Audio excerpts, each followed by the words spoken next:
Car chases are dangerous and unpredictable. Viewer discretion advised.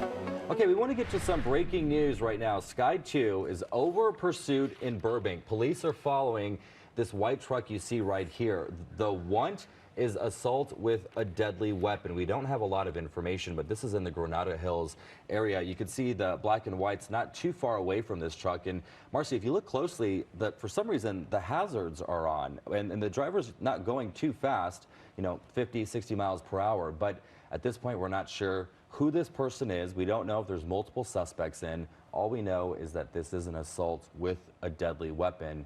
And, hopefully this person will pull over soon, because as we know, as the morning goes on, more and more people will be on the roads. And right now it's looking pretty empty, which is good. Yeah, it's interesting that as we've been watching this, we haven't seen any other vehicles heading in the same direction as this truck that is being pursued. So I'm not sure why there wouldn't be any vehicles on the road at this time, unless it's somehow been shut down by officers ahead of this. But that's not usually what we see in these kinds of situations.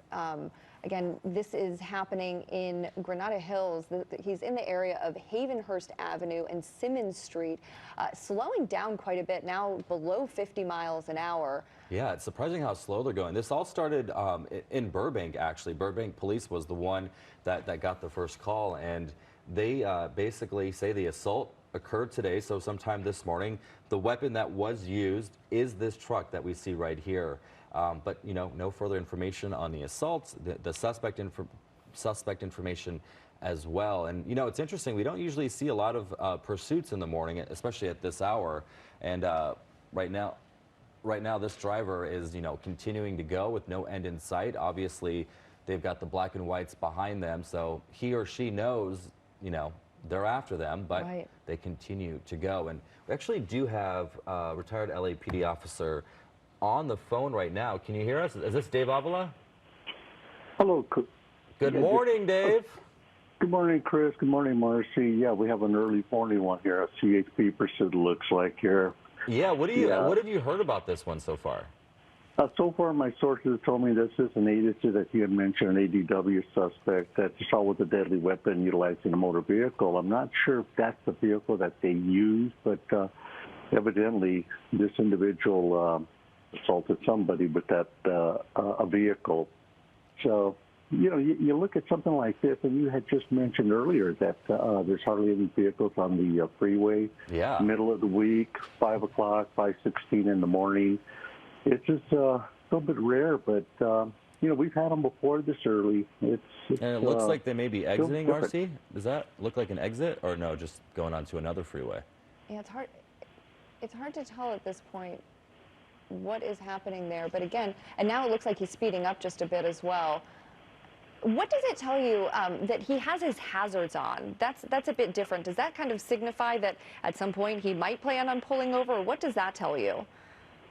Who knows what these suspects are thinking. I've seen them like that. We've seen them use their blinkers, stop at stop signs, try lights. But who knows why they did that. It's just something that like I said, not as slow as this pursuit's going, staying within the lanes, the flashers going. Yeah, it's interesting. Oh, go ahead, Dave. No, I was just going to say, I don't care how fast or how slow, these pursuits are dangerous for the public. Yeah. You can see more vehicles are going to start coming on the road now. So yeah, I mean, just in a matter of moments, traffic on the freeway is starting to pick up, and as more and more people head out the door to go to work, this is about that time. They're going to have to be dealing with this. Right now, this is the 405 northbound in Mission Hills. CHP is leading this pursuit of this white vehicle. We don't know much information, just that the suspect is wanted for assault with a deadly weapon. That weapon was a vehicle. And, Dave, this person is driving fairly slow, and, it makes you wonder, why they're going so slow. Are they close to running out of gas? I mean, we know how much gas trucks like this actually take. But for the most part, they're driving not too recklessly. They're staying in their lane, which is what we want to see. But it definitely is concerning knowing that more and more people will be on the road. But I want to ask you, when rush hour hits and there's a lot more people driving, What is it like for CHP? What is their protocol? Does that make it easier or harder for them to actually pursue a suspect? Well, right now, I think this is why they're following them, because there's not that many vehicles on the freeway. We've seen a few of them, but CHP always errs on the side of caution. But one thing about CHP is that any department, they'd rather not comb other departments, and the reason being is because of the post-pursuit management. CHP, right now, they're talking to one another, and they're getting the game plan together.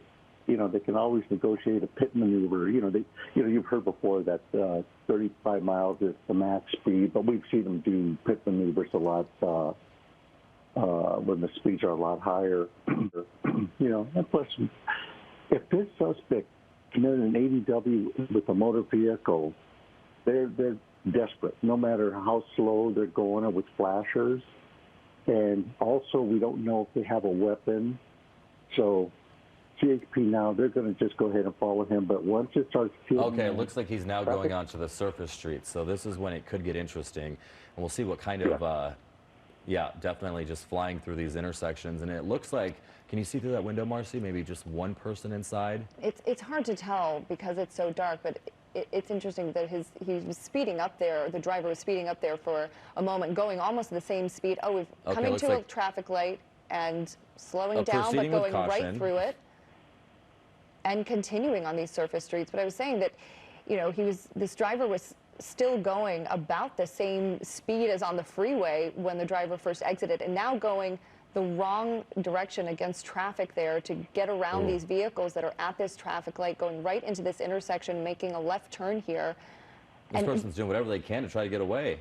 And this is where it really gets dangerous, Dave, because this driver is they're going to do a pit maneuver right there? Oh, there we go. Oh, wow, that was a good one, Dave. Wow, on the side to the front. So now this vehicle has stopped.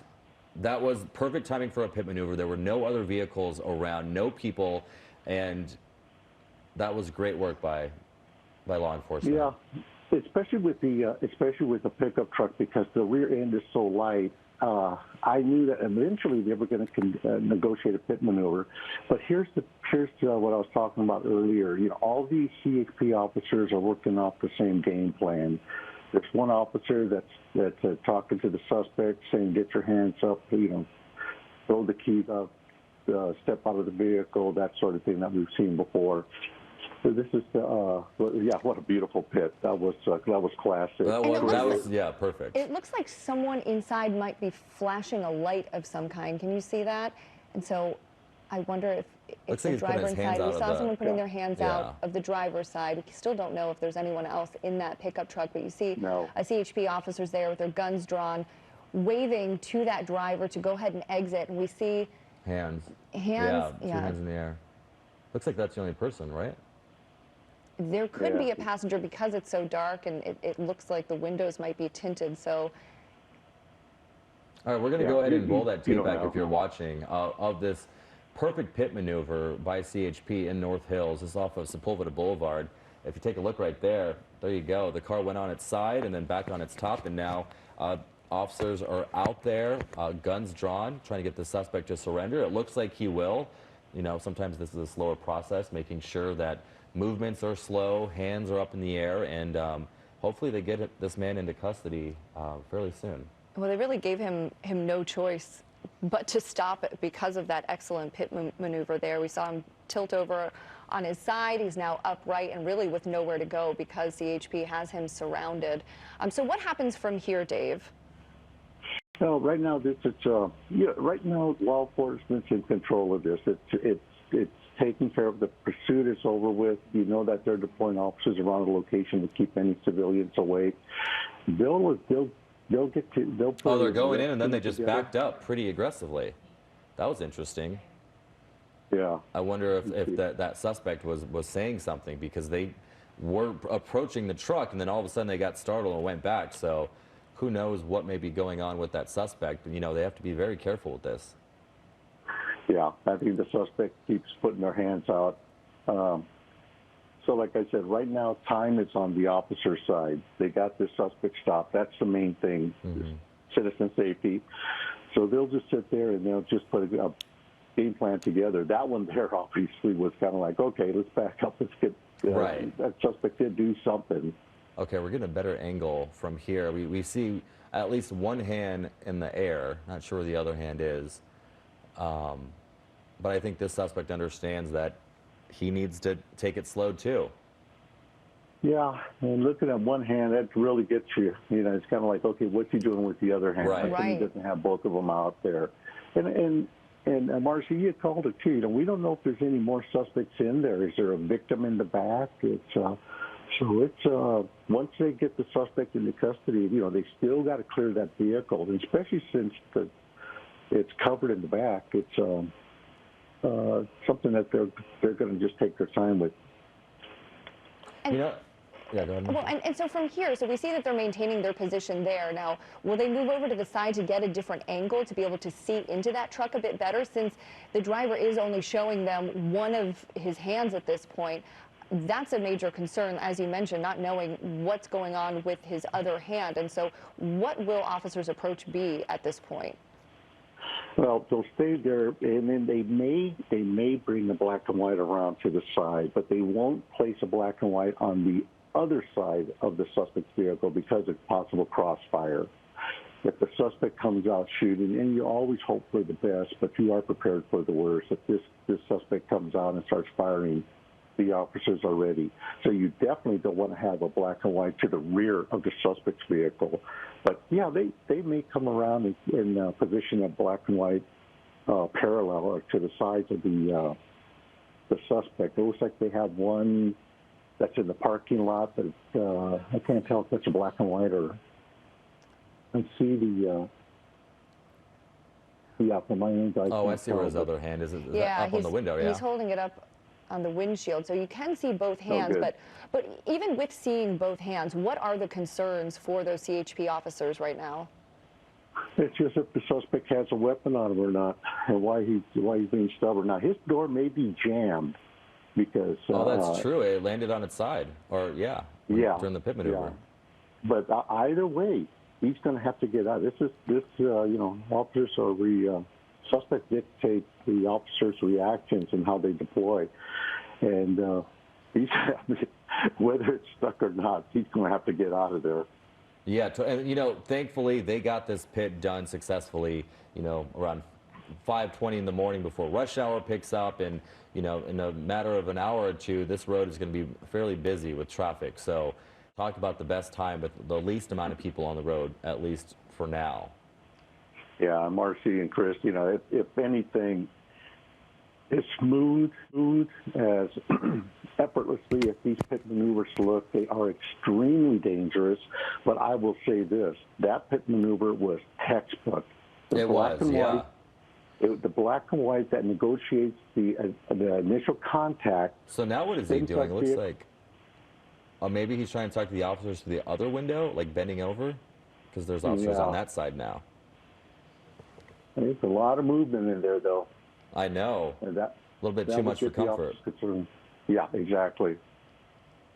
But you said it best. The time is on the officer's hand, and the biggest part is they got this guy to stop, and he lost a tire, and there's no way he's going to be able to move out of this spot. So it's just a matter of how they want him to come out and how he comes out, and if he cooperates. But obviously he was running for a reason. It looks like he might be holding something up in the window. Did you see that?